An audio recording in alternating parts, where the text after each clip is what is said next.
Welcome to my very pale face. Is it going to get better? Is the question. Probably not. Anyway, welcome y'all to our first vlog in a while just because of scheduling and life and things like that. We had a major nationwide outage at one point. We did some fun agree disagree statements that weren't really anything that was like vlog worthy, but we're back and we are ready to start our next unit, which is reading Pride and Prejudice. This is going to take us basically to spring break. So we're going to start reading it this week. There will be a whole schedule up on the course page later on, but this is going to basically take us to spring break. So I hope you have your beverage in hand, ready to talk a little bit about this novel. So, a couple of reasons why we are reading Pride and Prejudice. First of all, I know some of you get really burnt out on poetry. And you get burnt out on poetry back to back to back to back to back. So I wanted to mix things up. So step A. Step B, as we talk about the chronology, I had to make sure I get that word right. As we talk about the timeline of British literature and history kind of merging, we can't skip right to 1984 and the 1900s and the 1950s without talking about first this period of time that Pride and Prejudice was written and takes place in. It's a really significant part of British history because it's Britain sort of finding themselves and trying to figure out what their world looks like post colonization, and possibly post how do they start to turn into a democracy a little bit? Are these rules and this hierarchy and this social structure, are they still worth it? Are they still in place for a reason? And people like Jane Austen end up writing about this time period and end up sort of moving the needle, so to speak, on this a little bit. So Jane Austen, born in 1775, she ends up writing drafts of Pride and Prejudice from 1793 not till 1979. She's not a time traveler. I made a typo and it was too funny to edit. To 1797, she finally publishes her first novel, Sense and Sensibility, in 1811. Her father dies in 1805, and this was actually a pretty formidable moment for her, a pretty formative moment, because her parents were, as we'll talk in a second about the social classes of England at the time, they were upper class, but comfortable. They were not the aristocracy. She did not have a title, right? She was not a lord or a lady, she was not a queen or a princess. She was just a person whose family had a fair amount of land and money and could live very comfortably. They were comfortable, they were intelligent, they had a strong social life. They placed an emphasis on all of the kids. I think there were 6 or 8 kids she had in her family. Placed a big emphasis on education. She and her sisters got sent to boarding school. Again, another formative experience. She moves to Bath in 1801. And when she moves to Bath, she gets a really kind of immersive idea of what all of these social etiquette rules are for being part of the upper class. And these experiences end up driving her writing of these novels that are set in the upper class with these people who have to follow these rules and structures, even if they don't always agree with them. She was supported by relatives after her father dies, is able to keep the lifestyle that she had before. Her books were published anonymously. It wasn't an Emily Dickinson situation where she didn't intend on them being seen by anyone ever. I think she truly did not want to be associated with them by name because they kind of at times make fun of the same world that she was a part of.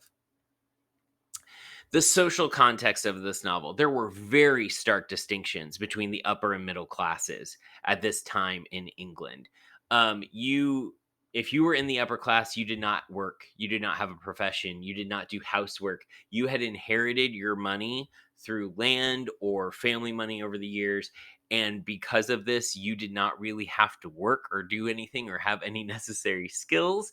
You spent your time exploring your passions and interests. This is why so many of our authors this semester so far have been Nepo babies, rich kids who maybe their parents die young or whatever, but they've been able, because let's be honest, any hobby that is like writing or art, that's not a marketable skill reliably. You need to have either backup income or just no worries about income at all. So that's what ended up happening with her. So the first, I'm gonna move this camera just a little bit, so I'm a little bit centered.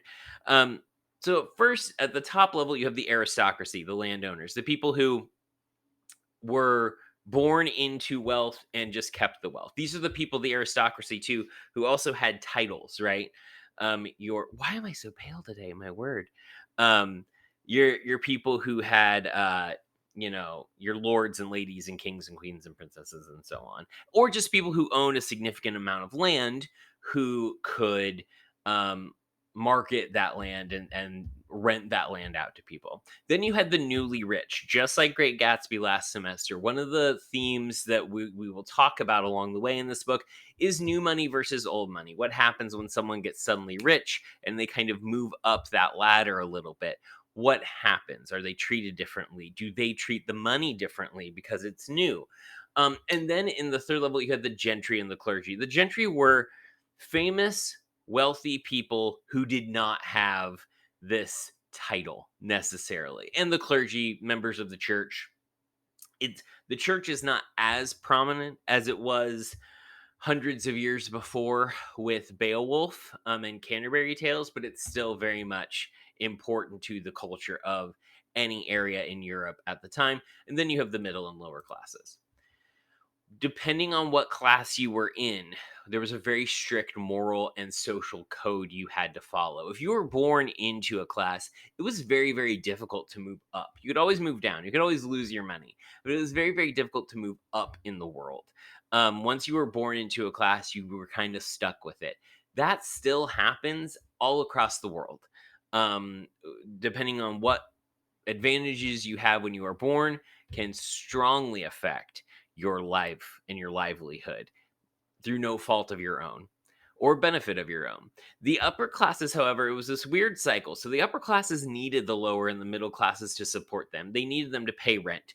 They needed them to not, to tax them fairly and not overtax them and things like that, because they still relied on them, because the upper class did have a lavish lifestyle and that was expected. You couldn't be rich and minimalist, right? You couldn't be a member of the upper class and not have a staff and multiple, possibly multiple homes and interests and the ability to just have tea randomly on a Tuesday morning, or just sit and kind of do cross stitch all day waiting for a suitor to show up like in Bridgerton, right?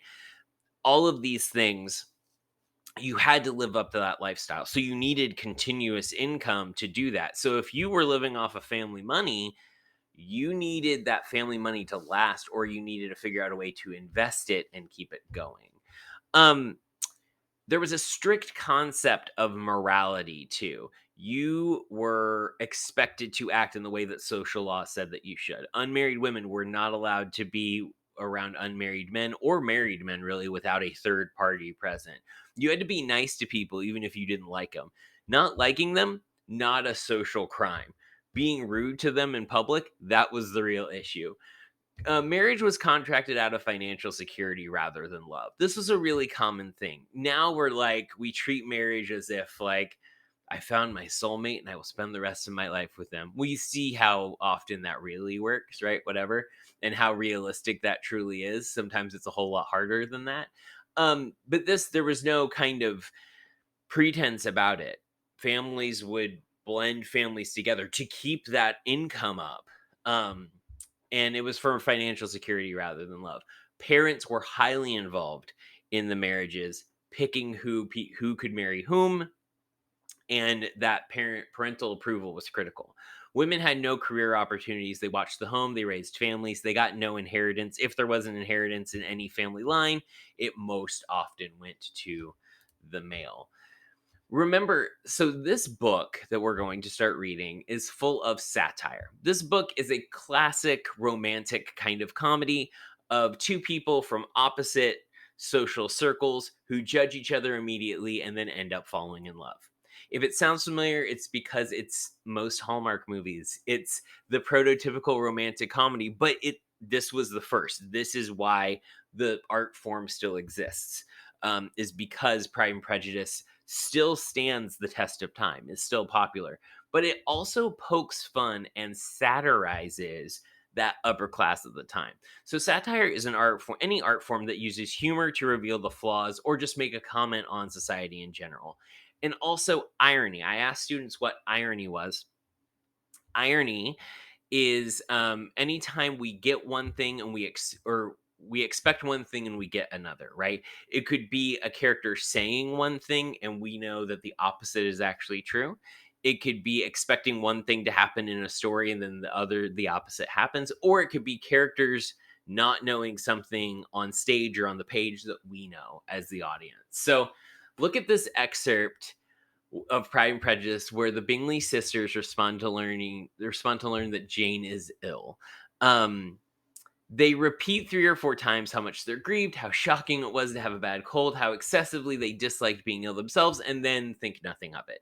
This is commenting on the fact that they will say all of these things and they will act so distraught, and then they will do the exact opposite. They will just not care. They imagine it's like, oh, I hate being sick. It's the worst. Ugh, God, it's awful. Anyway, we'll see you later. Bye. Like it's that level of like, we would call it duplicitousness or duplicity or two-facedness, right? This plus the irony is used to criticize the upper class and their social behavior. Jane Austen was writing what she knew. That's why I don't think she wanted her name attached to this, because she was writing what she knew of this. She was writing um, from experience. Now, I don't think you could read, if you were of this time period and you knew Jane Austen, you can't read this and be like, oh, this character is me. I don't think it was autobiographical in that way, but I think that she definitely stole from her life. On the course page very soon is going to be the audiobook, the PDF, a film version. You'll get these vlogs from me every class period. You'll get review and analysis videos from me, kind of like a book club where like I'm reading this book for the first time too. So we're going to read it together. We're going to talk about it. Your first chunk of reading is chapters 1 through 15. Up, on the course page very soon will be a full reading schedule with all of these links. Have a wonderful day, y'all, and I will see you all next time.